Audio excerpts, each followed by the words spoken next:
खुशामदीद। मैं हूं रबिया हसन और मेरे साथ मौजूद हैं आमिर मतीन। और आज के प्रोग्राम में जो टॉपिक्स हम शामिल करेंगे उसमें सबसे पहले 14 अगस्त को कौम एक बार फिर सड़कों पर निकले। जेल से इमरान खान का पैगाम, अवाम जेल के खौफ से बाहर आए, रहनुमा क़यादत का फर्ज निभाएं। दूसरी तरफ चेयरमैन पीटीआई बैरिस्टर गौहर का बयान, करोड़ों की पेशकशें ठुकरा दी हैं, कॉम्प्रोमाइज का लफ्ज हमारी लुगत में ही नहीं है।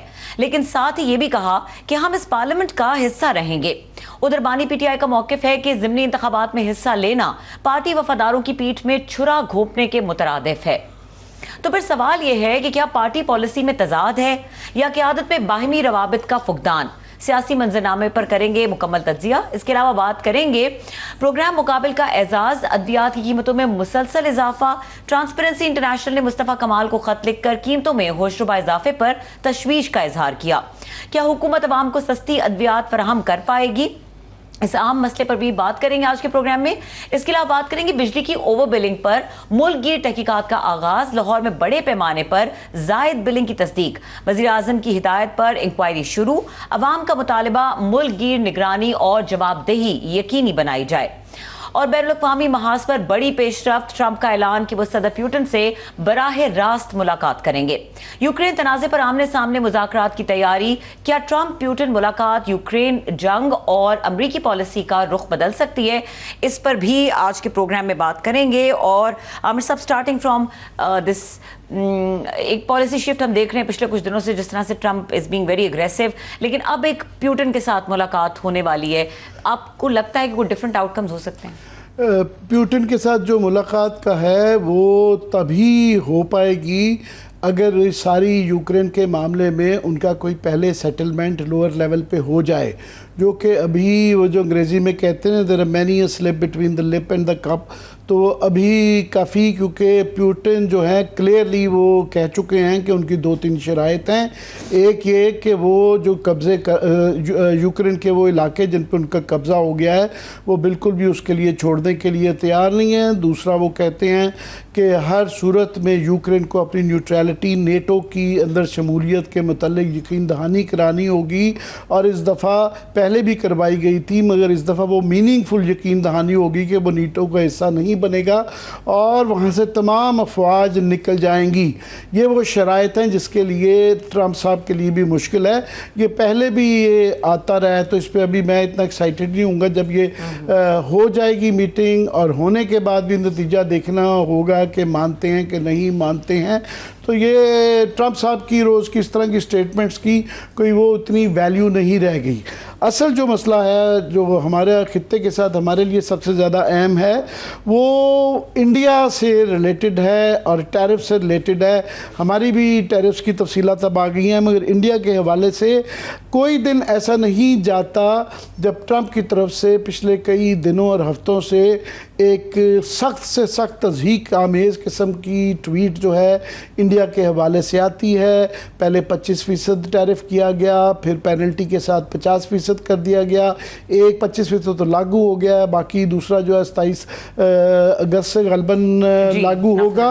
और उनकी सेनेट की तरफ से इस तरह के भी इशारे आ रहे हैं कि जो सेनेटर लिंडसे ग्राहम हैं उन्होंने एक वहाँ पे बिल पेश किया है मेजॉरिटी के साथ, बाई पार्टीजन मेजॉरिटी के साथ, कि आप जो ममालिक जो हैं रूस से तेल ख़रीदेंगे उनको 500% टैरिफ भी कर दिया जाएगा। मगर उसमें क्योंकि चाइना भी आता है और चाइना के साथ फिर वो दोबारा टैरिफ वॉर हो जाती है, वो बैक एंड फोर्थ चलता रहता है, देखेंगे करेंगे। मगर ये जो रोज़ टॉन्ट की जाती है मोदी को प्रेसिडेंट ट्रंप की तरफ से, वो उससे एक तो इंटरनेशनली इंडिया की वो जो एक वो अपने आप को कहलाते हैं, हिंदी में कहते हैं विश्व गुरु, कि वो एक आलमी लीडर हैं और वो बहुत ज़्यादा कि जी ग्रेट पावर इंडिया। एक तो उनके इंटरनेशनल स्टेचर में कमी आती है। दूसरा, वो क्योंकि पहले इतनी तारीफ़ करते रहे हैं मोदी के साथ पपियाँ जपियाँ कि हाउडी अमेरिका और जो है आपकी बार ट्रंप सरकार, बट वो रॉन्ग टाइम रॉन्ग प्लेस पे ये कहते रहे। तो इसलिए वो एक तो इंटरनेशनली उनकी तज़हीक होती है, दूसरा डोमेस्टिकली उनके बहुत मसला है और उनके लिए सबसे इम्पोर्टेंट ये होता है अपनी डोमेस्टिक ऑडियंस। और उनका ये कमाल आज तक रहा है 2014 से लेके जब तक वो प्राइम मिनिस्टर हैं कि बाहर कुछ भी हो वो उनका एक मीडिया जैसे गोदी मीडिया कहा जाता है, वो इतना उनका अपना किस्म का मीडिया है कि उसको ऐसी ट्विस्ट देता है कि वो विक्ट्री के निशान बनाते हैं। फॉर एग्जांपल हमारे साथ भी बालाकोट के अंदर भी अभिनंदन के बावजूद वो उसकी फिल्म भी बन गई और वो लगता है इंडिया में कि जिस तरह उनकी कामयाबी हुई। ये ऑपरेशन सिंदूर में 6 जेट तबाह करवा के जो है उसके बावजूद भी उन्होंने ट्विस्ट दी है कि जैसे वो जीत गए हैं। और अभी जो है उनके लिए मुश्किल होता जा रहा है कि इसको डिफेंड करना कि रोज़ तवातर के साथ प्रेसिडेंट अब जब कहते हैं और उनकी तरफ से जवाब नहीं आ रहा। जो 2 प्रेस रिलीज़ें आई हैं वजारत खारजा की तरफ से आई हैं, ट्रंप नाम ले ले के बोलते हैं और ट्रंप के लेवल से आ रही हैं। जवाब में मोदी नहीं बोल रहे, एक लफ्ज़ उनकी तरफ से ना ट्रंप का आता है और ना मोदी का आता है और ट्रंप का आता है ना अमेरिका का आता है। जो वजारत खारजा की भी प्रेस नोट्स आए हैं उसके अंदर भी ट्रंप का नाम नहीं लिया गया। बड़ी कमज़ोर सी कि देखें ना जी ये अमेरिका भी जो है रूस से लेता है, यूरोप भी लेता है, इस टाइप की बातें हैं। मगर वो एक कैच-22 सिचुएशन में इंडिया क्लियरली फंस गया है। अभी तक उनकी तरफ से यही इशारे आ रहे हैं कि वो रूस से तेल लेते रहेंगे, वो उसको ना लेना अफोर्ड नहीं कर सकते। एक तो ये है कि उनकी 87 बिलियन डॉलर्स की जो है ना अमेरिका को एक्सपोर्ट्स हैं। उसके मुकाबले में पिछले जो न्यूयॉर्क टाइम्स की जो खबर थी कि 2 साल से 130 बिलियन डॉलर्स की हर साल जो है वो इंपोर्ट कर रहे थे। वो ना सिर्फ के इंपोर्ट करते हैं उनका क्रूड ऑयल, फिर वहाँ पे उसको रिफाइन करके दुनिया को देते हैं। एक तो उनकी अपनी इकॉनमी के लिए वो बड़ा इंपॉर्टेंट है, दूसरा रूस के साथ उनके तल्लुकात जो हैं बड़े पुराने हैं, दरमियान में कमज़ोर पड़ गए थे क्योंकि उनका झुकाव अमेरिका की तरफ हो गया था। अभी ये पाकिस्तान से मार खाने के बाद वो उसको बढ़ाना चाह रहे थे और ये सोचा जा रहा था कि SU-57 और आर्मामेंट और उनका जो 400 जो है वो 2 यूनिट भी दोबारा उनसे लेना चाह रहे थे। तो वो रूस के साथ नहीं बिगाड़ना चाहते। तो ये इशारे आए हैं कि नो मैटर व्हाट वो रूस से ही तेल लेंगे। दूसरा है कि जो डोमेस्टिक उनकी तनकीद हो रही है, राहुल गांधी बड़ी खुल के कह रहे हैं कि जनाब ये ट्रंप का नाम नहीं लेते हैं, ये डर गए हैं, ये क्यों नहीं लेते हैं, कहें ये ट्रंप के ख़िलाफ़। तो मगर ये 10 बिलियन डॉलर में से कोई अगर 5-6 बिलियन डॉलर भी अमेरिका नहीं जाता 50% टैरिफ के बाद, तो वो किसी ना किसी ने तो वो अपॉर्चुनिटी इस्तेमाल करनी है। ज़्यादा हमारे से चांस जो है वो बांग्लादेश का और वियतनाम वगैरह का जो हमारे मेन कंपेटिटर्स हैं, क्योंकि उनको भी 19-20% ही टैरिफ है, मगर उनकी इनपुट सस्ती है, बिजली सस्ती है, गैस सस्ती है, उनको सूद जो है हमारे से 1/3 केस पे मिलता है। तो ये एक अपॉर्चुनिटी अगर इस्तेमाल करें अभी क्लियरली, क्योंकि हम देख रहे थे डिटेल्स आ जाएं कि हमारे ऊपर जो 19% टैरिफ है उसका क्या है। इसके अंदर 2-3 चीज़ें बड़ी इंपॉर्टेंट है, मैं क्विकली ज़रा उसका बयान कर दूं कि हमें बताया गया है कि जी अमेरिका ने तांबे, लोहे, फौलाद, एल्युमिनियम पर 50% टैक्स लगा दिया। ये हमारे लिए मैटर करता नहीं है क्योंकि इनमें से कोई भी चीज़ हम इंडिया को अमेरिका को एक्सपोर्ट ही नहीं करते। हमारी 92% जो एक्सपोर्ट्स है 90% के करीब वो टेक्सटाइल एंड क्लोथिंग है। एक बड़ी इंपॉर्टेंट चीज़ है वो है रिफाइन तांबा 50% टैक्स से मुस्तस्ना करार दिया गया। अच्छा, अब ये बड़ी इस पे सोच विचार करने की ज़रूरत है। हम फिलहाल कोई तांबा नहीं देते, हमने 2 हमारी एक सैंडक है वो चीन को हमने पिछले कई डेकेड से दिया हुआ है। रिकोडेक जो है हमने रिसेंटली उसका डील दोबारा वो वाली की है, तो वो भी अमेरिका को नहीं जाता। तो ये कौन सा तांबा है जो हमने जिसके अंदर अमेरिका इंटरेस्टेड है।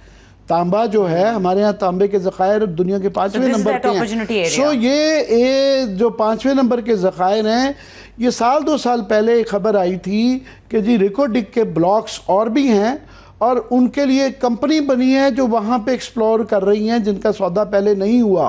और वो बड़ी डूबियस सी एक कंपनी थी, हमें कोई डिटेल नहीं दी गई कि जी उसका बलूचिस्तान के शायद उसके अंदर 20% हिस्से हैं, बड़ी अननोन सी कोई कंपनी थी। सो हमें नहीं पता, पर हमने इसके ऊपर स्टोरी भी की थी कि हमें तफसीलात बताई जाएं कि ये क्या तांबा है, किसको जा रहा है, कौन कंपनी है। सो इसके ऊपर तफसीलात नहीं है, पर मेरे एंटनाज इसके ऊपर खड़े हुए हैं, इसके ऊपर नज़र रखेंगे।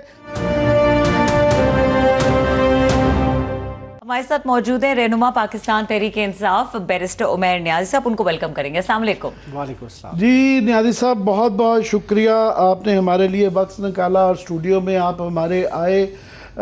तंग भाई आपको ये करना चाह रहा था कि 3 दिन से टॉक शोज़ के ऊपर आप भी तंग आ चुके होंगे कि लोग हर कोई, और हम भी तंग आ गए हैं कि एक ही बात अगेन एंड अगेन करके इंसान थक जाता है कि जी वो जो 5 अगस्त को जो जलसा हुआ, बड़ा हुआ कि छोटा हुआ, अगर छोटा हुआ तो क्यों हुआ, अगर बड़ा हुआ तो वो कैसे हो गया, कहाँ हो गया, तो वो घूम फिर के ये अगेन एंड अगेन मैं आपको कोई 5 के शोज़ पे 2 दिन में देख चुका हूँ, ये जवाब दे चुके हैं, मैं फिर भी दोबारा इसके ऊपर आपका जो है ना, एक मैं 15 मिनट से बोल बोल के थक भी गया हूँ, तो अब आपके पास you have long 2-3 minutes to give your opinion. बिस्मिल्लाहिर्रहमानिर्रहीम। शुक्रिया आमिर भाई, आपने मौका दिया। देखें, पॉलिटिकल प्रोसेस का हिस्सा होता है स्ट्रगल, और तहरीक इंसाफ की स्ट्रगल को ये 5 अगस्त पे नहीं शुरू हुई, इसका एक कंटिन्यूस ट्रैक रिकॉर्ड है कि जिस दिन से इमरान खान साहब की गवर्नमेंट गई उस दिन के बाद से तहरीक इंसाफ पे जो जुल्म के पहाड़ टूटे हैं वो सबके सामने है। मतलब उस सारे बैगेज को साथ ले के तहरीक इंसाफ चल रही। मतलब 26/9 में तो हुआ ही हुआ, उसमें जो वर्कर्स के साथ हुआ वो सबके सामने है। अनप्रेसिडेंटेड था कि पाकिस्तान की अदालतों ने इधर मिलिट्री कोर्ट्स को इंडोर्स किया, उसकी सज़ाएं हुई। पीटीआई के वर्कर्स ने सर तस्लीम खम किया, वो जेलें भुगता रहे हैं, दलेरी से भुगता रहे। फिर उसके बाद आपने देखा 26 नवंबर पे हमने अपने वर्करों की यहाँ से लाशें भी उठाई, हमने मुतअद्दिद ज़ख्मी भी लेके गए। उसके बावजूद पर्चे किन पे हुए? पीटीआई की लीडरशिप पे, पीटीआई के वर्कर्स पे। तो इन शॉर्ट मतलब 35 से 1000 बंदा हमारा इस वक्त मुख्तलिफ पर्चों में इन्वॉल्व है। ये सारा कुछ होने के बावजूद 3 दिन पहले, 5 अगस्त से पहले क्रैकडाउन शुरू हो जाता है पूरे पंजाब में। किस लीडर का घर है जिसका रुख नहीं पुलिस ने किया? किस वर्कर को नहीं छोड़ा गया? और इस दफ़ा पर्चों की काउंट नीचे रखने के लिए किया क्या गया कि जिन लोगों को उठाया गया उन्हें मुख्तलिफ नौइयत के पर्चों में मुलविस किया। इस दफ़ा ये नहीं कि जी इन्हें रैली करते साउंड एक्ट में पकड़ा, उनकी तादाद कम रखी, लोगों को आपसी लड़ाई में डाल दिया गया कि जी ये लड़े थे, 751 में बंद कर दिया, किसी पे चोरी का पर्चा डाल दिया गया। इस तरह की हरकत की गई। मगर उसके बावजूद देखें, ऐन उससे पहले फैसलाबाद का बहुत बड़ा फैसला आया, उससे पहले मियाँ वाली वाला फैसला जिसमें पंजाब के लीडर ऑफ अपोजिशन को नाअहल कर दिया। उसके बाद देखा हमने फैसलाबाद वाले में कि सेनेट के लीडर ऑफ अपोजिशन उन्हें फारिग किया गया, नेशनल असम्बली के फारिग किया गया। उस सारे सेटबैक को लेने के बावजूद पीटीआई 5 अगस्त को निकली और 5 अगस्त को उसने अपना मार्क छोड़ा। मगर उससे हट के अगर आप देख लें कि 5 अगस्त के दिन की ड्यूल सिग्निफिकेंसी कश्मीर के हवाले से भी यौम इस्तिसाल कश्मीर, तो उसको मनाने के लिए स्टेट लेवल पे क्या एफर्ट हुई। मतलब उस दिन पे दफ़ा 144 का नफाज कर दिया गया, मगर दफ़ा 144 उनकी इंटेंशन तो वाज़े हो गई कि वो 5 अगस्त को उस तरह से प्रोपगेट ही नहीं करना चाह रहे। वो ज़्यादा खौफज़दा किससे थे? पीटीआई से थे। फिर आपने डी चौक पे ही बच्चों का वो सारों ने देखा, बल्कि वो क्लिप्स भी मीडिया पे भी चले। सोशल एक इल्ज़ाम जो लग रहा है कि जो एमएनए सेनेटर्स थे उन्होंने थोड़ा सा बचने की कोशिश की। एक तो उनको हल्कों में जाने की बजाय उन्होंने they chose to stay in Islamabad भी काफ़ी लोग थे जिसने इस्लामाबाद नेशनल असम्बली के अंदर उन्होंने ताले लगा दिए और वो भी कन्वीनियंटली बंद हो गए। कुछ थोड़ा सा तासुर ये भी बना कि वो भी बचना चाहते हैं कैद होने से या मुश्किलात से। अच्छा देखें, इस वक्त एमएनएज हैं कितने? हमने 92 से टैली हमारी शुरू हुई थी। ये वाहिद हुकूमत होगी कि मतलब जिसके दौर में 18 किसी जमात से बंदे छीन लिए गए हों। हमारी टैली रिड्यूस करके 70-72 के करीब आ गई। उन 70-72 में से भी देखें केपीके का मेन चंक है 30-35 बंदे, उन्होंने अपने ही ज़्यादा ने ऑप्ट किया अपने हलकों में ड्यूटी करने। बेसिकली 3 तारीख को हुआ गया, 3 अगस्त को पार्टी की तरफ से कन्वे किया गया कि आपने हलकों में नहीं करना। एमएनएज और सेनेटर साहिबान आर्ग्यूमेंट की वजह से ये कह रहा हूँ कि क्योंकि आप लोग वहाँ इतने कम हैं और वो एक पार्लियामेंट आपका ये कहना है कि रेलेवेंट हो चुकी हुई है, ऑल द मोर रीज़न कि वहाँ जाने की ज़रूरत नहीं थी। आप या इस्लामाबाद में या ये अडयाला की तरफ या हलकों में जाते क्यों आपको असेंबली ना जाते एक दिन, तो बिल्कुल। कश्मीर डे पे बाहर भी उसका वो किया जा बिल्कुल, सकता था। आप बिल्कुल बजा कर रहे हैं। पीटीआई की प्लानिंग भी यही थी, जो 4 तारीख तक डिसाइडेड था वो यही था कि पीटीआई के जितने एमएनएज होंगे जो केपीके से आ सकें और बाकी पंजाब के मिला के वो केपीके हाउस इकट्ठे होंगे। मगर 4 की रात एक और मीटिंग कन्वीन होती है जिसमें डिसाइड होता है कि नहीं, पहले जो है ना, क्योंकि ये आई हैं सज़ाएँ आई हैं और पहला दिन है असेंबली का, क्योंकि पहले दिन वाला इजलास मियां अज़हर साहब की वजह से मुलतवी हो गया था, उनकी दुआ थी, तो इसमें कम अज़ कम एटलीस्ट स्पीचेस करके उनकी कुर्बानियों को ऑन रिकॉर्ड लाया जाए और उसके बाद निकला जाए। इसको सामने रखते हुए वो प्लान थोड़ा सा चेंज हुआ, जिस वजह से असेंबली का रुख किया गया। मगर असेंबली के बाद जिस तरह से किया, देखें वो तो आप ख्वाजा साद रफ़ीक साहब का ट्वीट उठा के देख लें, कभी किसी असेंबली को ताले लगे हैं, दीवार को मतलब दरवाजे को चेन से बंद कर दिया जाए। अब तो इस असेंबली में वो कुछ हो चुका है, अंदर जाके पकड़ के वो, मैं क्योंकि मुझे ये एजाज़ हासिल रहा है 2-3 और हमारे कुलीग्स के साथ, नुसरत हैं, मालिक हैं, शाहीन से भाई हैं, कि हम 20-20, 30-30 साल रोज़ाना पार्लियामेंट्री डायरी लिखते रहे हैं। तो ये जो इस दौर में ये जो हुआ है, अंदर से पकड़ के जो है गले से पुलिस वाले अंदर घुस के वाहनों में से लाते रहे हैं, और जो कुछ हो चुका है अब वो इंतहा हो चुकी भी है। ये सब चीज़ों पे एक्चुअली इतनी बातें होगी। मैं ज़रा आज की सिचुएशन पे आना चाहता हूँ कि इमरान खान के हवाले से जो उनके अकाउंट से जो एक ट्वीट उनकी आई है, उसमें उन्होंने कहा है कि अवाम जेल के खौफ से बाहर आएँ, पार्टी रहनुमा क़यादत के फ़र्ज़ अदा करें, क़यादत पर दबाव के बावजूद मुल्कगीर एहतजाज अवामी शऊर का सबूत है। और साथ में उन्होंने 14 अगस्त की कॉल दे दी है। सवाल मेरा ये है कि जिस तरह आप कह रहे हैं कि ये आगे 5 अगस्त को के लोग जितनी आपको उम्मीद थी उतने नहीं आ सके, बिल्कुल ये मानना है, 800 बताया जा रहा है कि लोग पंजाब के अंदर गिरफ़्तार हुए। तो अगर ये नहीं कामयाबी हो पाई तो 14 अगस्त को ये फिर क्यों दोबारा ये कॉल दी गई? मुनासिब फ़ैसला है? वैसे तो खान साहब का फैसला है, आपने क्या क्वेश्चन करना है या मैंने क्या क्वेश्चन करना है? नहीं देखिए, बात है पार्टी को मुतहरिक तो रखना है, पार्टी ने एक एक्टिविटी में रहना है। मसाइब तो रहते हैं, आप कहें कि आपको खुला मैदान दे देंगे तो इस जबर के माहौल में वो खुला मैदान नहीं मिलना। वो पीटीआई को भी आइडिया है, वो इमरान खान साहब को भी आइडिया है। मगर देखें साथ ग्राउंड रियलिटी क्या है कि कुछ जो अंडरलाइंग फीचर हैं जो कोई कंसिडर ही नहीं कर रहा। चलें हम तो 8 फरवरी को इलेक्शन को लेके रो रहे हैं ना कि हमारा मैंडेट चोरी किया, मगर उस दौरान कल ही 3 साल के बारे में जो मालिक साहब ने अभी आपने जिक्र किया, उन्होंने क्या कहा कि 2000 अरब की करप्शन है जिसकी उन्होंने लिस्टें भी बना ली हैं और 500 बंदों पे क्रैकडाउन हुआ। तो इसी हुकूमत के तले हुआ का जो डाका इसी अवाम की जेब पे डाला गया 300 अरब का, वो सबके सामने है। फिर जो किसान का इस्तेसाल किया गया है, मतलब इंटरिम गवर्नमेंट के दौर में देखें $1 बिलियन से ज़ायद की गंदम इंपोर्ट की गई, वो किसकी जेबों से पैसा गया है? वो बेसिकली किसान का इस्तेसाल हुआ है। मालिक साहब ऐसे हमारे कुलीग हैं, तो उन्हीं के चैनल पे मैं एक और अंकल को सुन रहा था जो इसको ये रद्द कर रहा था कि ये जो है ना वो अपने ही माशाल्लाह कुलीग के ऊपर जो हम हालांकि अपने दौर में ये नहीं किया जाते थे, उन्होंने उसकी नफ़ी की।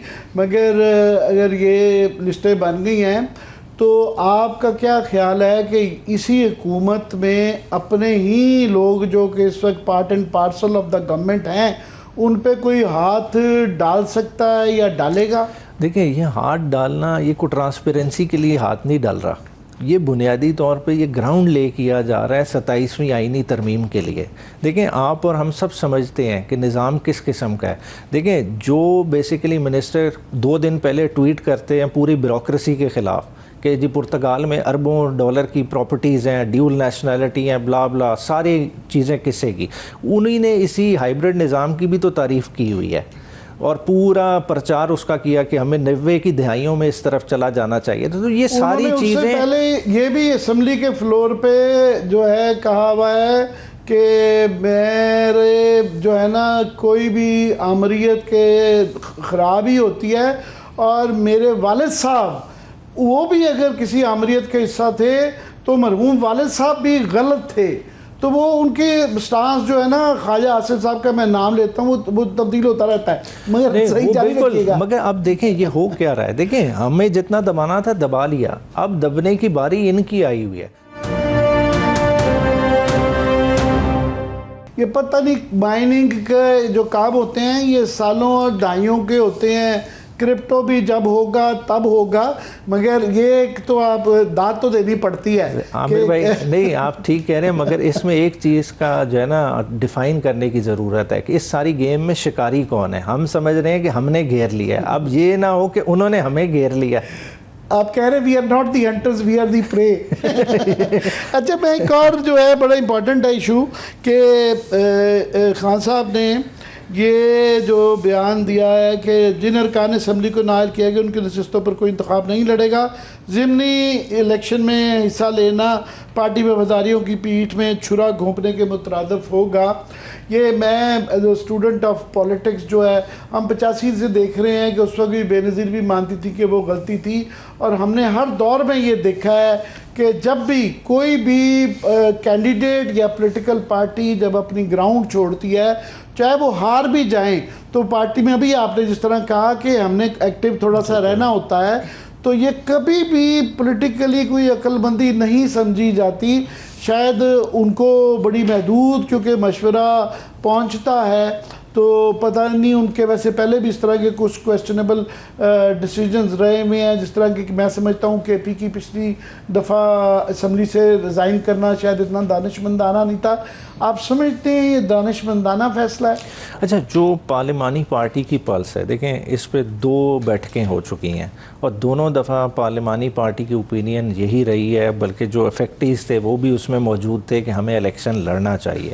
और कल ये बात दोबारा खान साहब तक गई थी और उसके बाद ये उन्होंने फ़ैसला किया। और आज भी जब सारे बैठे हैं उन्होंने यही कहा कि हम LIS से भी बात करते हैं, जिसमें चकजई साहब हैं, दूसरे तीसरे ब्रॉडर मुशावरत करके दोबारा खान साहब से रीच आउट करेंगे कि इन हल्कों को इसका भी इम्कान है कि इस पे उनके ख्यालात बदल जाएं। देखिए पार्टी का यही फैसला है कि वो दोबारा रीच आउट खान साहब से करेंगे कि वो रिकंसिडर करें, क्योंकि वो और तरह से देखते हैं कि मौका है कि हमें जो है ना पॉलिटिकल एक्टिविटी का भी मौका मिलेगा, भरपूर तरीके से पॉलिटिकल एक्टिविटी भी करें, और साथ जो इफेक्टिव्स हैं वो खुद चाह रहे हैं। देखिए खान साहब तो सॉलिडेरिटी शो कर रहे हैं अपने स्टॉलवर्ड्स के साथ, वो ज़रताज गुल की लॉयल्टी की कीमत लगा रहे हैं कि ज़रताज गुल की कोई रिप्लेसमेंट नहीं हो सकता, उसके साथ ज़्यादती हुई है। या तो शायद अभी फ़िलहाल थोड़ा सा स्टे मिल गया पेशावर हाई कोर्ट से, शायद नहीं, उनके हिफाजती ज़माना उमर अयूब साहब को और शिबली फराज साहब को मिला है स्टे। अच्छा, इन्होंने तो स्टे लेना होगा तो ये तो या इस्लामाबाद से लेंगे या यहाँ से लेंगे, वो तो KP ज़ाहिर है वहाँ से थे। बिल्कुल, मैं आपके साथ एक जो है ना आज की खबर भी शेयर करना चाहता हूँ कि ये 14 चैनल मेरी कमरे में लगे होते हैं, तो सभी के ऊपर ये बहसें जो है ना 10 बजे तक हो चुकी भी होती है, जहाँ पर मैं कह रहे थे। मगर ये खबर है कि आज फाफन की एक बड़ी खौफनाक रिपोर्ट आई है, और यहाँ हम देख रहे हैं कि इलेक्शन कमीशन जो है, खैर अब से नहीं 2-3 साल से जब से ये राजा साहब आए हैं यही सिलसिला जारी है, मगर वो एक रोज़ एक नई इंतहा हो जाती है कि ये अभी जो नाअहलियाँ हुई हैं ना उनकी सुनवाई हुई ना कुछ हुई, अभी उन तक ये खबर ये पहुंचती भी नहीं है, वो पहले नाअहलियाँ होती रही हैं। और जबकि फाफिन की ये रिपोर्ट आई है कि आधी से ज़्यादा इस वक्त इंतखाबी दरख्वास्तें जो है ना ताहाल वो ज़ेरे इल्तवा हैं, कि जो ये 8 फरवरी के इलेक्शन हुए हुए हैं, जो वो ट्रिब्यूनल्स और वो जो दरख्वास्तें हैं वो अभी तक जो है ना उसके ऊपर वो अभी चल रहा है। तो ये जहाँ उनको सूट करता है वहाँ मुकदमे के भी रातों रात फैसले हो जाते हैं, इलेक्शन कमीशन भी कर जाता है। और फिगर्स बड़े खौफनाक हैं कि 124 कौमी 250 सूबाई असम्बली की पटिशन ज़ेर इल्तवा हैं, 374 में से 171 इलेक्शन पटिशन पर फैसले हुए। 21 अप्रैल से 31 जुलाई तक सिर्फ 35 के फैसले सुनाए गए। फाफिन ने इंतखाबी शफाफियत पर 8वीं रिपोर्ट जारी की है, और इसमें शफाफ इंतखाबात के लिए पटिशन का फौरी फैसला बड़ा ज़रूरी है। मैं इसके अंदर जो एक फ़िगर अगर ये स्पीकर प्रोड्यूसर साहब दिखा भी सकें इसके ऊपर, कि मज़ेदार बात यह है कि लिस्ट दी हुई है उन्होंने कि जो नो सरप्राइजेज दो कि PTI के जो बैक्ड इंडिपेंडेंट कैंडिडेट्स है उनके फ़ैसले जो है ना सिर्फ 30% नेशनल असम्बली के हुए हैं, क्योंकि नेशनल असम्बली में ये 26वीं तरमीम वगैरह भी करवानी थी, जबकि मुस्लिम लीग के जो हैं वो 40% फैसले हुए हैं। ज़ाहिर है वो ज़्यादातर उनके हक़ में हुए हैं। और जो इंडिपेंडेंट हैं, क्योंकि इंडिपेंडेंट के फैसले करवा के उनको फिर हुकूमती पार्टी में शामिल किया गया, तो वो उनके डबल से भी ज़्यादा 30 के मुकाबले में 67% जो हैं। पीपल्स पार्टी के अल्हम्दुलिल्लाह 80% जो है ना उनके फैसले हो गए हैं। तो ये अब एक होता है कि फिग लीफ रखना कि आप ये चीज़ें हर दौर में ये जेरीमैंडरिंग होती है, क्या आपके क्या विचार हैं इस पे? देखिए, जो इलेक्शन कमीशन आप कह रहे हैं ना फैसले किए हैं, वो भी जो ट्राइब्यूनल्स ने फैसले किए हैं वो हैं जो टेक्निकल बुनियादों पे किए हैं। कोई एक आप फैसला उठा लें जिसमें कोई एविडेंस रिकॉर्ड कर ली हो, डिटेल फैसला दिया हो। अब दरमियानी रास्ता ढूंढा गया है कि जी आपकी अटेस्टेड नहीं है, उस तरह के बहानों पे जो है ना जिसको उड़ा सकते थे उड़ा दिया। बाकी जो कंटेस्टेड थे वो केसेस वहीं पड़े हुए हैं। देखें, ये लेजिस्लेशन लाई अमेंडमेंट किस लिए थे कि हाई कोर्ट से ये केसेस निकालने थे। हाई कोर्ट से निकाल के जब आपने रिटायर्ड जजेस के हवाले कर देंगे तो उधर क्या इंटरेस्ट रहेगा? देखें, उनका तो टेन्योर चलता रहेगा ना, जब तक एक भी केस किसी ट्राइब्यूनल में पड़ा है वो ट्राइब्यूनल फंक्शनल रहेगा। हालांकि इलेक्शन एक्ट कहता क्या है कि इनका फैसला 6 माह में होना था। तो ओवरऑल क्या आज तक किसी अदालत ने पूछा कि ये क्यों नहीं डिसाइड हुआ? और ये जो निज़ाम पे इसकी कॉस्ट डली है वो कौन बेयर करेगा? देखें, इसकी खाली इकोनॉमिक कॉस्ट नहीं है, इसकी पॉलिटिकल कॉस्ट भी है, क्योंकि इसकी वजह से क्या हुआ है कि 26वीं आईनी तरमीम की फैसिलिटेशन हुई है, और 26वीं आईनी तरमीम के वजह से क्या हुआ है वो असरात अब बहुत आगे तक जाएंगे। आपने 26वीं का जिक्र किया है, ये ज़्यादातर क्योंकि चेम गई हुई हैं, काफ़ी गवर्नमेंट के लोग हैं इसको डिनाई कर रहे हैं। 27वीं तरमीम जो है, अभी आपने भी जिक्र किया कि तैयारी है, ये हमारे काफ़ी दोस्त जो है काफ़ी वाहियाँ उड़ा देते हैं। हम कोशिश करते हैं कि स्पेकुलेशन ना करें, क्योंकि जब होगी तब होगी, और जब तक हो नहीं जाती ये चीज़ें। पिछली 26वीं भी जो कई ड्राफ्ट उसके आते रहे, पहले कुछ पेश किया गया, वो ड्राफ्ट बाद में भी बदलते रहे। तो आपके ख्याल में क्या आ रहा है 27वीं तरमीम में, अगर वो आई? देखिए, 27वीं तरमीम अगर आई तो वो मरकज़ का कंट्रोल बढ़ाने के बारे में होगी। वो डायरेक्ट बेसिकली सूबों से कुछ ना कुछ इख्तियारात वापस लिए जाएंगे, क्योंकि गवर्नमेंट जिस तरह की भी गवर्नमेंट है, चाहे जिस तरह से ऑपरेट हो रही है, उसका फोकस क्या है, उसका शोर क्या है कि हमारे पास डेट सर्विसिंग के पैसे ही नहीं रहते, सारे नीचे पैसे चले जाते हैं। और उसके अलावा जो मेन एनएफसी के मतलब ये जो जितनी भी वबाइयाँ उड़ाई जाती हैं उसमें ये कहा जाए कि जी एनएफसी का, क्योंकि ये हमेशा से डिबेट रहती है कि 57% जो ये सूबे ले जाते हैं और वहाँ अकाउंटेबिलिटी नहीं है, तो ये फेडरल गवर्नमेंट को मजबूत करने के लिए वफाक को बड़ा ज़रूरी है। मगर मेरा सवाल उसमें हमेशा ये आता है कि सिंध ठीक है, पीपल्स पार्टी जो है बहुत ज़्यादा इस 3 साल के अंदर कॉम्प्रोमाइज़ किया, बिल्कुल ही अपना जो उनका जमहूरियत और ये रूल ऑफ लॉ के हवाले से जो कई दहाइयों से स्टांस था वो बिल्कुल खो चुके हैं उसको। मगर क्या वो राज़ी हो जाएंगे एनएफसी को जो है ये दोबारा रीडू करने का और वफाक को मजबूत करने का 18वीं तरमीम के बाद? देखिए, अगर वो राज़ी होते हैं तो उनकी सियासत ख़त्म हो जाएगी। उनकी जो पॉलिटिक्स है वो पॉलिटिक्स ही एक सूबे तक महदूद है, और सूबा उनकी प्रोटेक्शन की जगह बना हुआ है। अगर वो आज अपने रेवेन्यू किसी के हवाले कर दें तो उनका वो सिस्टम ही नहीं चल सकता। करप्शन तो एक तरफ छोड़ दें, उन्होंने जो लोगों को अपनी अपीजमेंट करनी है, सारे मामलात उधर से जुड़े हुए हैं, तो मुझे लगता है कि वो नहीं करेंगे। तो उस वक्त फिर ये फेज़ आएगा जब पीपल्स पार्टी के भी सियासतदानों के साथ सख्ती होगी। जो मैं पहली खबर जो आप जिसकी तरदीद कर रहे थे वो फिर इनसे जुड़े हुए, इनके जुड़े हुए ठेकेदार, इनसे जुड़े हुए, मगर मेरे पास सबूत नहीं है। हाँ जी, मगर इनसे जुड़े हुए ठेकेदार, इनसे जुड़े हुए सियासतदान वो उस चक्की में फिर पिसेंगे। मेरा तो ख्याल है ये जो आप कह रहे हैं ना इनकी सियासत ख़त्म हो जाएगी, वो कल हमारे प्रोग्राम में जो है ज़ुबैर साहब ये कह गए थे कि नून लीग ने सोचा हुआ है, वो ख्वाजा आसिफ के हवाले से वैसे कह रहे थे कि उन्होंने सोच लिया हुआ है कि उन्होंने आइंदा सियासत करनी ही नहीं है, वो कर ही नहीं सकते। तो पीपल्स पार्टी का भी मेरा ख्याल है कि वो भी वो स्टेज क्रॉस कर चुके हुए हैं, वो इतना कुछ हो चुका हुआ है पिछले 3 साल में कि उनको भी ना वो कल की सियासत की कोई फ़िक्र नहीं है। बहरहाल आपको तकलीफ देते रहेंगे। बहुत बहुत शुक्रिया मिस्टर महर नियाज़ी साहब, आप अपनी बड़ी सॉफ्ट स्पोकन स्टाइल के अंदर जो सॉफ्टली बट फर्मली कहते, पूरी बात है मगर बड़े सॉफ्टली कहते हैं। Thank you sir. हमारे साथ बेस्टो महर नियाज़ी गुफ्तगू कर रहे थे और यहाँ पे वक्त हुआ ब्रेक का।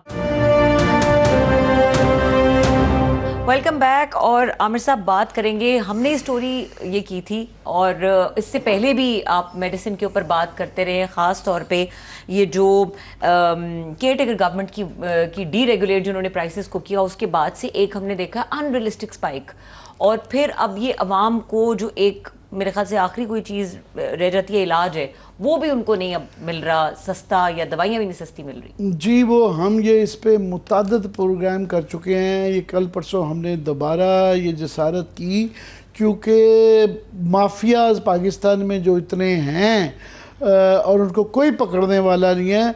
अभी हाल ही में ये जो कंपटीशन कमीशन ऑफ पाकिस्तान है, उनको अदालत की तरफ से झाड़ पीटी है कि जनाब आप क्या कर रहे हैं, वहाँ कुछ पहले काम हो भी रहा था तो अब वो बिल्कुल वहाँ पे रुक गया हुआ है।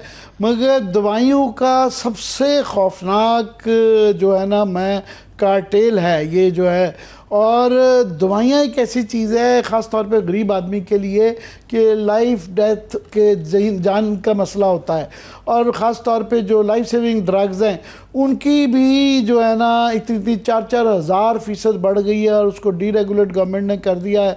और उसे रिफॉर्म मैं हुसैन साहब को पढ़ रहा था, उनके जी डीरेगुलेशन बड़ी अच्छी है, और पाकिस्तान जैसे मुल्कों में आप ये फार्मा कंपनियों को जिनके यहाँ कोई तरस नहीं है, कोई कंपैशन नहीं है, और वो दवाइयों के रेट जो इतने खौफनाक किए जा रहे हैं कि आम दवाइयाँ जो हैं वो आपस में भी उनके रेट नहीं मिलते हैं, और वो इतना ज़्यादा वो है। तो हमने टेकअप किया, इनको असर तो नहीं होता। ये इस वक्त बीच में चल रही हैं कि दवाइयों की क्या क्या कीमतें कितने % मज़ीद बढ़ गई हैं, क्योंकि गवर्नमेंट कर रहे हैं, उन्होंने कहा जी ये सब कुछ वही करेंगे, फार्मा कंपनियों पे छोड़ दिए हैं, कोई पूछने वाला नहीं, कोई बताने वाला नहीं है, कोई जो ड्रग एक्ट के अंदर है कि गवर्नमेंट उनसे पूछती है नहीं कर रही है। ट्रांसपेरेंसी ने इंटरनेशनल ने जो है इसका नोटिस लिया है, शायद उसका कुछ इनके ऊपर कोई खुदा तरसी शायद इनको आ जाए, तो वो हमने प्रोग्राम किया था, उन्होंने उसका नोटिस लेके उन्होंने अब ख़त लिखा है सरकार को कि खुदा का खौफ करें आप, और ये जो उनकी तफसीलात ये हैं आप भी मेरी हेल्प कर दें इसके अंदर अगर वो है कि पाकिस्तान में ब्रांडेड अद्वियात जो हैं वो कई हज़ार महंगी हैं। ज़रा पढ़ दें ज़रा प्लीज़ आप। जी, उनका कहना है कि जी पाकिस्तान में जो ब्रांडेड अद्वियात हैं वो कई हज़ार% महंगी हैं। कुछ अद्वियात की कीमतें जेनेरिक मुतबादिल से 4000% जो हैं वो ज़्यादा हैं, और ड्रेप की 2021 की हिदायत जो है उस पर अमल नहीं हो रहा। डॉक्टर्स को हिदायत की गई थी कि ब्रांड नाम की बजाय जो जेनेरिक नाम होते हैं उनसे नुस्खे लिखें, लेकिन उसका ये है कि जेनेरिक जो हैं वो सस्ती होती हैं, तो क्योंकि ज़्यादातर ये दवाइयाँ रिकमेंडेशंस डॉक्टर्स की चलती हैं, डॉक्टरों को तोहफे दे के रिश्वत देते हैं, हर कोई पूछता है कि किस डॉक्टर ने रिकमेंड किया उसको उसके मुताबिक जो है ना होता है। मैं सारे डॉक्टर नहीं, बहुत बहुत अच्छे डॉक्टर हैं माशाल्लाह, वो नहीं ये करते, कई तो खुदा तरसी में अपने पल्ले से भी दवाइयाँ ले देते हैं और पैसे भी नहीं लेते हैं, मगर ज़्यादातर बैंक जो हैं वो महंगी दवाइयाँ जब रिकमेंड कर देते हैं उसको क्या बता के जी यही लेनी है आपने, प्लीज़ पढ़ी जारी रखिएगा जी। और ये कि कीमतों में कमी से माशरती ग्रोहों के दरमियान मसावी इलाज मुमकिन होगा, कीमतें कम और मकामी फार्मास्यूटिकल इंडस्ट्री की जिद्दत की हौसला अफजाई होगी, और सरकारी दवाओं की खरीदारी के लिए कम कीमत पर खरीदारी के तरीके अपनाएं, मौजूदा अहकामात की अदम तामील की तहकीकात कराई जाएँ। इस किस्म की जो हैं वो मुतालबात इसमें कि वफाकी हुकूमत जेनेरिक दवाओं की पॉलिसी पर अमल दरामद को यकीनी बनाए, कीमतें कम और मकामी फार्मास्यूटिकल इंडस्ट्री की जिद्दत की हौसला अफजाई में ऑलरेडी कह चुके हैं। तो उन्होंने ट्रांसपेरेंसी वालों ने लिख दिया है, मगर ये आपको पता है जो ड्रग रेगुलेटरी अथॉरिटी है ड्रैप जो है, ये मैं नहीं, ये प्राइम मिनिस्टर पिछले दिनों ये कह चुके हुए हैं कि ये ड्रैग है, और इसके अंदर माजी में ये रहा हुआ है साकिब निसार के ख़ास तौर पे उनके रिश्तेदार थे जिनको उन्होंने लोगों को हथकड़ियाँ लगवा दी थी, जिन्होंने सस्ती दवाई बेचने की कोशिश की थी। उसके बाद बड़े बड़े अफसरान को बुला के उनकी शान में गुस्ताखी करना फ़र्ज समझते थे, बेइज्जती करते थे, और फिर अपने रिश्तेदार को, अपने समधियों की कंपनियों को, ड्रग रेगुलेटर्स और फार्मा को, और उनको बिठाया कि अंदर जाके फैसला करें, और वो फैसला ये या तो होता ना कि अदालत कुछ पैसे कम करवाती, फैसला ये आया कि जनाब अपनी मुंह मांगी कीमत लें। ये साकिब निसार से सिलसिला शुरू हुआ, फिर उसके अंदर अल्हम्दुलिल्लाह पीटीआई के अंदर भी आमिर कियानी साहब ने भी अपनी ठीक ठाक दिहाड़ी लगाई, और ये सिलसिला जो भी आता है इस गंगा के अंदर अपने हाथ धो के चला जाता है, और ये सिलसिला अभी भी जारी है। गवर्नमेंट प्राइम मिनिस्टर साहब एक्नॉलेज तो कर रहे हैं कि वो कहते हैं ये ड्रैप नहीं है, ये ड्रैग है। ये कल हफ्ता पहले उन्होंने तकरीर में कहा ये ड्रैग है, और उन्होंने स्टोरीज भी खुद की सुनाई। जाली अद्वियात का भी मसला है आमिर साहब, जाली अद्वियात क्या, जो ड्रग का इसका ड्रैब का जो चेयरमैन साहब थे वो फेमस था कि वो बंदा जो है ना वो अदालत में बताया गया जब उसके खिलाफ एक्शन हुआ कि तो मर गया। कुछ अर्से बाद पता चला थी कि वो वापस जिंदा हो गया कि जनाब मैं तो जिंदा हूँ, और उसके बावजूद फिर वो रहा, जाली डिग्री भी निकलाई, वो लंबी हिस्ट्री है। पर बहरहाल फिलहाल जो है ये खुदा के लिए ये दवाइयों का जो है इसकी कोई रेगुलेशन, इसको आप रेगुलेट होनी जरूरी है। इसको फार्मासिस्ट के ऊपर जो है ना वो ये फार्मा कंपनीज के ऊपर नहीं छोड़ा जा सकता, और ख़ास तौर पे लाइफ सेविंग जो वो हैं उनके मतलब वो कुछ ना कुछ जो है रियायत की जाए। आम आदमी के ऊपर जो है लोग मर रहे हैं, उसके लिए ख्याल करना चाहिए। जी बिल्कुल। और आमिर साहब इसके अलावा हम बात करना चाहेंगे ये जो डॉलर के हवाले से खबर है जी, आज ये जो है शायद इकबाल साहब ने आज ये खबर दी है, अखबारों में ये छपी है कि जनाब गवर्नमेंट अब दोबारा कोशिश कर रही है। ये डार साहब का पुराना शौक़ रहा है, इन्होंने पहले तो इकानमी को बहुत तबाह किया कि इनका शौक़ था जी, मैं वो कहते थे एक फिल्म होती थी अच्छू दी ज़िद, तो वो उनकी डार साहब की ज़िद थी कि ये $100 रुपए का से ऊपर डॉलर नहीं जाएगा, और उसके लिए उन्होंने सारी पाकिस्तान की इकॉनमी जो है वो तबाह कर दी, क्योंकि इतना ज़्यादा अंडर वैल्यूड रहा, आर्टिफिशियल रखा कि हमारी एक्सपोर्ट्स उसकी वजह से सारी इकॉनमी बैठ गई। अब देखिए 13-14 में इकॉनमी पाकिस्तान की ठीक रही, 15 से जो गिरनी शुरू हुई, नवाज शरीफ साहब कहते तो थे मेरा सुनहरा दौर, 15 से वो यूं नीचे जाना हुई और वो उठी ही नहीं। उसके बाद 5 साल लग गए थे उठने में, और बाद में जब डॉलर बाद में खोला गया तो अब 285 तक आ गया है। अब दोबारा ये कोशिश की जा रही है कि 250 के ऊपर करने की, छापे मारे जा रहे हैं, वो किया जा रहा है। उससे ये प्रॉब्लम हुई है कि ये खबरों के मुताबिक कि मार्केट के अंदर इस वक्त डॉलर ना डॉलर मिल रहा है, ना पाउंड मिल रहा है, ना यूरो मिल रहा है, और वो जिसके पास डॉलर कोई एक्सचेंज जिसके पास पड़ा हुआ था वो छुपा के घर पे बैठे हुए हैं, और वो लिमिटेड जो ताकतवर या रिसोर्सफुल जो इंपोर्टर्स एक्सपोर्टर्स हैं उनको जो है डॉलर ये मिल रहा है, और उससे कोई जो है 3 रुपए की कमी आई है। 23 जुलाई पे स्मगलिंग के खिलाफ क्रैकडाउन के बावजूद सिर्फ 3 रुपए की कमी आई है। सो गवर्नमेंट जो है ये जो डॉलर को जो कंट्रोल करने की कोशिश करती है, एक तरफ अब $8 बिलियन मार्केट से इस साल ख़रीदा, ये स्टेट बैंक के अपने फिगर्स हैं, और $5 बिलियन पिछले साल ख़रीदा। जब इतनी हैवी बाइंग खुद गवर्नमेंट करती है कि जी in the name of stabilising economy, कि जी हम स्टेबलाइज कर रहे हैं, और कई लोग मैं सुनता हूँ उसकी तारीफ भी करते हैं, तो उसके बाद फिर एकदम से ये कह देना कि जनाब बड़ा आसान तरीका है कि वो कई दफ़ा जब शूट करता है तो वो मान लेते हैं कि जी ये हम ही कंट्रोल कर रहे हैं। और स्टेट बैंक साहब जो हैं वो भी गवर्नमेंट की बिल्कुल वो उसमें सुनते हैं, और जब उनको सूट करता है वो कहते हैं नहीं देखे ना ये तो एक मॉनेटरी कमेटी है, वो फैसले करती है, ये हमारे हाथ में नहीं है, ये पॉलिसी रेट को कंट्रोल करना या ये जो है एक्सचेंज रेट को कंट्रोल करना।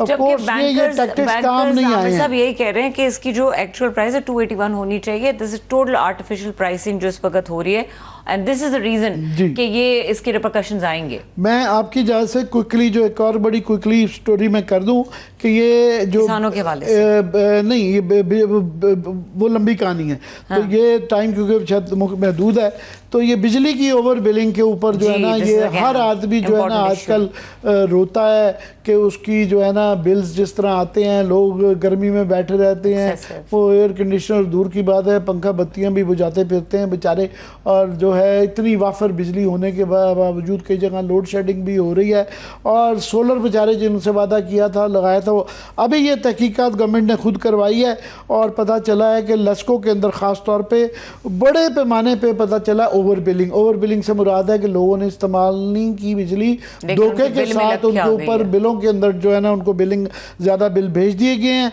और तहकीकात मुकम्मल होने पे बताया जाता है कि जनाब उनकी कुछ कार्रवाई की गई है। और साथ में ये भी बताया गया है कि ये सिर्फ लाहौर में नहीं है, लेस्को में नहीं है, ये सारे पाकिस्तान के अंदर ओवर बिलिंग की गई है। तमाम ही जो डिस्कोज हैं उसके अंदर ये शिकायत ज़्यादातर के अंदर ये पाई गई है। आमिर साहब, इसी पॉइंट पे प्रोग्राम का वक्त क्योंकि ख़त्म हो गया है तो डिस्कशन को ख़त्म करेंगे। देखने के लिए शुक्रिया, इजाज़त दीजिए, अल्लाह हाफ़िज़।